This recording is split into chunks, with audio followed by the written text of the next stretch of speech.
The Adeptus Astartes, or more well known as the Space Marines, the greatest of warriors that the Emperor of mankind has to offer. Super soldiers who are the defenders of humanity. As always, I'm your host Abz, and here is your introduction to the Space Marines in Warhammer 40K lore. In the Imperium of Man, which in the 41st millennium is a galaxy-spanning interstellar human empire that has ultimate authority of the majority of the human species in the Milky Way galaxy. In this dominant empire reside the Space Marines, the Imperium's most supreme, genetically modified soldiers. Superhuman, with increased resilience, strength, and conditioned for extreme warfare, clad in advanced combat armor, which is known as power armor, suits created to be worn by mere mortals, enhancing the Space Marines' already superhuman foundations, and allowing them to survive in the most hostile of environments. Space Marines wield the highest caliber of weapons, befitting their military capabilities. They are untouched by plague or any natural diseases, and can survive wounds and blows that would kill the average human. They are terrifying foes, and they have the utmost devotion to their empire and emperor. The Space Marines know no fear, and rarely feel emotion, if ever. They have this mental block that perhaps works in their favour, not making rash decisions on the battlefield based on emotion.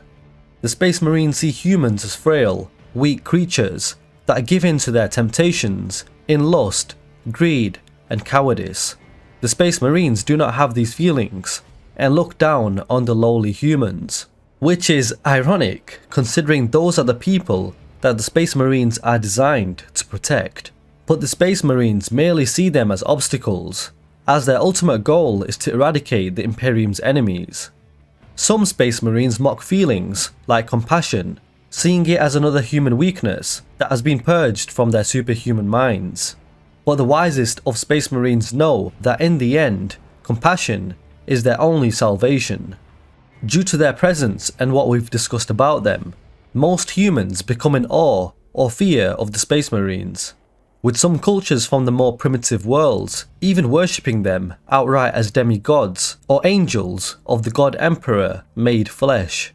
Space Marines are recruited from worlds where an autonomous military unit known as a chapter is located, housed at a huge citadel known as a fortress monastery, becoming a headquarters for up to 1,000 Space Marines in a chapter, alongside their related vehicles, equipment, and support personnel. There are approximately 1,000 of these chapters active for the Imperium at any one time, though the true number of Space Marines is impossible to verify. Now, some chapters are also known to recruit from different worlds that they are sent to, where they are stationed at frequently, tasked to protect an area. But the methods of recruitment vary between different chapters. Some chapters may watch and kidnap potential warriors, turning them into Space Marines, regardless of their opinion. Some chapters may recruit eager volunteers who have been groomed from birth to become a Space Marine, or some chapters may select potential warriors from the surface of inhospitable worlds. These young recruits are known as neophytes, and are judged by the chapter based on their capabilities and completing the chapter's aspirant trials, proving themselves worthy to become a Space Marine.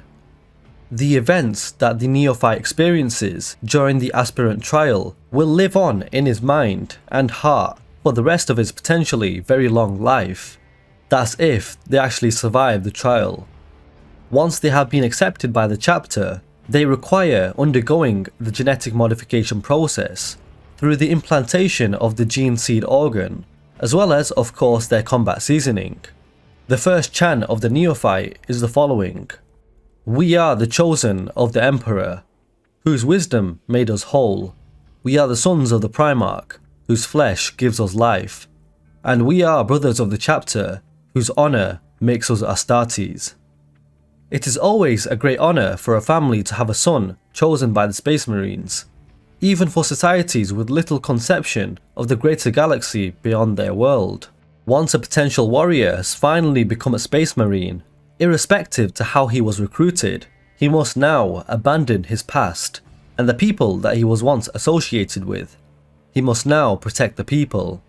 His genetic heritage is now that of the Emperor himself, so a spark of the same divine majesty flows in his veins.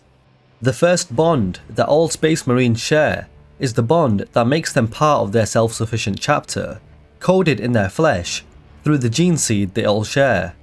He is placed into an organizational unit which is known as a company, learning how he will fight the enemies of mankind. But the most intimate bonds are amongst the battle brothers of the Space Marines squad, hardened warriors who fight alongside each other for the glory of the Emperor and the Imperium. Now, Space Marines vary in intelligence, and their mental abilities vary from one another, but the genetic implants do smooth out many personality quirks, and these indoctrinations also condition a Space Marine to respect authority and obey orders regardless of his own thoughts and desires. Ultimately, a Space Marine sacrifice their own humanity so that they can protect that of others. And that, my friends, is your introduction and a quick first overview of the Space Marines in Warhammer 40k lore. Drop a like if you enjoyed this lore video, subscribe for more similar content like this, and I'll leave a link at the top right of the screen if you want to watch my other lore videos as well. I'm your host Abz, and as always, I will catch you guys next time.